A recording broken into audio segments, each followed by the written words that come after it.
Hi friends, it's the Evolving Guys here. Today's video is a guide to Pokemon card rarities. So when I first started the channel, one of the things I really hope to do is to do these educational videos about Pokemon card basics, because I myself am relatively new to the hobby, and so there's a lot of things I've had to learn. And so I'm excited to pass that on for those of you who especially are either new to the hobby, or I'm also thinking of maybe parents and teachers and grandparents and others who don't know much about these cards that their kids or grandkids might be bringing home or their students are bringing into class. And so this is just a short video to kind of show some examples of how to make sense of all this information that's on the card. And I hope to do other videos about other aspects of Pokemon card collecting, but today's is about rarity. And by rarity we mean there's this small symbol here at the bottom of the card. You can see here it's just a black dot or a black circle. That is a rarity symbol. And these cards, this first set of cards I have, are from the base set of Pokemon cards. So these are the first set that came out. These are unlimited ones. They're not like the shadowless ones, but that's for another video. And at the beginning, Pokemon cards just basically had four types of symbols. There's the circle, which is the common. Here's Charmeleon. This is the evolution, but again, we'll cover that probably another time. So Charmander, circle, which is common. There's a diamond, which is uncommon. And then this is the granddaddy of them all. Here's a Charizard base set. This is a rare. You can see here the star. So that's really, for most of the history of Pokemon cards, there's just those three symbols. All cards will be common, uncommon, and rare. And although the name kind of indicates how likely you are to pull them, and that's somewhat true, there's a lot more nuance to that we're not going to get into in this video. And rare cards have a couple variants, even from early on. You can see this is called a holo rare because it has that holo foil pattern behind the Pokemon. There are also what are just called maybe regular rares. These do not have that holo pattern. It's just a plain card. There's no foil going on. I do have these in sleeves, and so you'll see a little bit of reflection, but they don't have in the card any sort of holo foil. And you can see that also carries the star symbol, but this does not have the holo foil pattern. So that's really all you need to know to start. Also from the beginning, there are what are called promo cards, or black star promos, some people call them. And you can see there's a small star that says promo. So really, for most of the history of Pokemon cards, there's only those four symbols to worry about. And again, we're not really talking today about value and actual rarity. We're just talking about what the symbols mean. So to start off, we have those four. So this is from the base set, 1999. I pulled a set of cards from a more recent set. This is from a set called Brilliant Stars in 2022. So you can see from 1999 all the way to 2022, they more or less kept the same four symbols. But the cards became much more complex and interesting. There's a lot of different variations that we'll go through.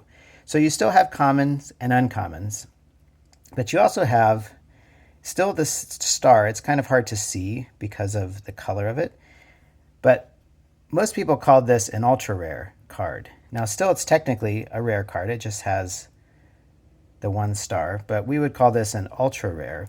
But then there are other variations. So this is a V-Star. That's a particular mechanic in the trading card game. Also, again, it just carries the star, but it's a different kind of card. Again, V-Star. Here's another one. This is the same character, Arceus. And you can see it still just has the star, but we would often call this a full art. So it's a different kind of design. The patterns are different, the coloring's different, the design of the card is a bit different, and most people who collected would call this a full art card, so we kind of knew what you were talking about if you said you had the full art Arceus.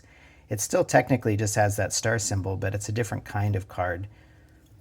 This is an alternate art card, excuse me, and this also still just carries the star, so we're still working with the same symbols, the common circle, the uncommon diamond, and the rare star, but the types of cards can vary within. Even if they just have that star symbol, they're going to vary. So this is an alternate art card. You can see it's the same.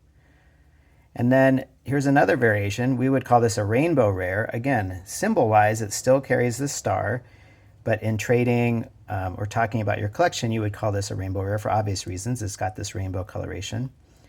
And even on top of that, you have what we would call gold cards. And again, if you look, the symbol is still the star. The symbol hasn't changed, but now we have a gold card. So if we go back through these, I'm going to set the Flareon aside just for 1 second. So these are all Arceus cards, and they're all from the same set. But you can see how many different, and they all just carry the star, the rare symbol, but you can see the variety.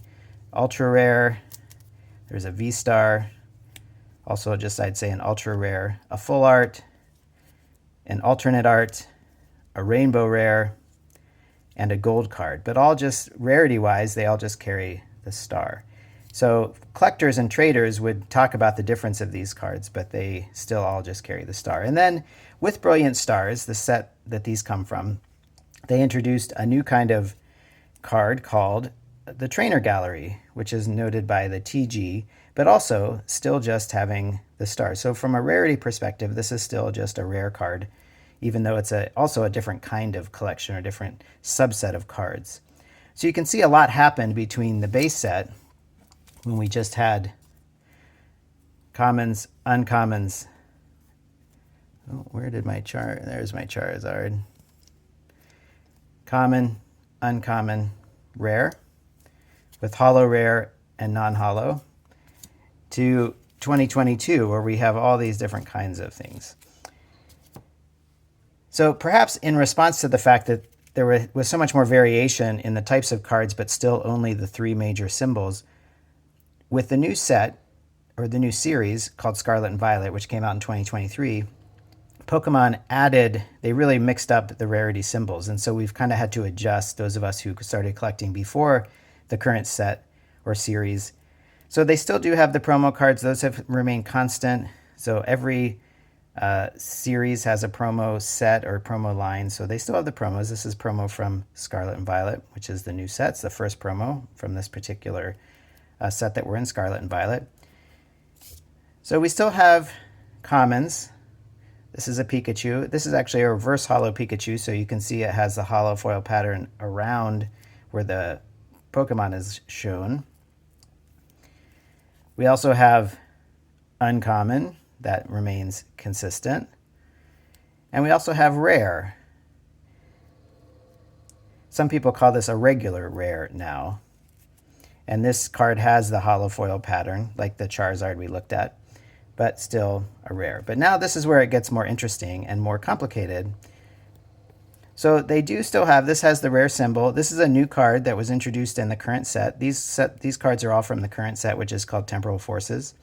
This is called an A-Spec card. It's labeled on the side. It's a particular kind of trainer card, and this really has more to do with the trading card game, which we'll talk about probably in other videos. But still technically just a rare card here, a regular rare. But from there, they've introduced now what they call a double rare. So what would have been previously we would call an ultra rare, like the Arceus we looked at. Now they have the 2 black stars, and that is a double rare, so maybe that's easy to remember. There's now 2 silver stars, and this would be what we would have called before a full art, but now they call this an ultra rare. So this is an ultra rare Pokemon. It has this full art, what we would call before a full art. And they also have what we would have called before a full art trainer is now in this category called ultra rare with the 2 stars. And now there's also a series of gold stars that mean something different. So this is called an illustration rare. It's got the 1 gold star. So illustration rares, you can see they have kind of more involved artwork, usually a full scene that involves the Pokemon, and often many other Pokemon might appear. This is Sawsbuck from the current set. There are 2 gold stars, which is a special illustration rare. So if the one is, this is an illustration rare, the 2 is a special illustration rare. And these cards, the special illustration rares, tend to be the most valuable and the most coveted cards. And then there's also the 3 stars, 3 gold stars. What we used to call gold cards are now called hyper rares. So this would be considered a hyper rare. So that's the new rarity set. So you can see they've introduced, after over 20 years of just having the 3 symbols, they've now introduced double rares, ultra rares,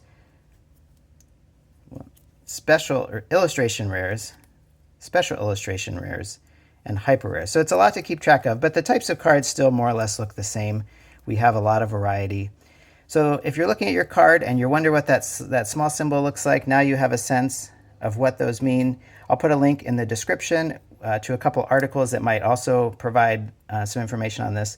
But I hope this is helpful for those of you who are new to the hobby and wanting to learn more about what those symbols look like. Thanks for watching, and stay tuned for other videos. Take care.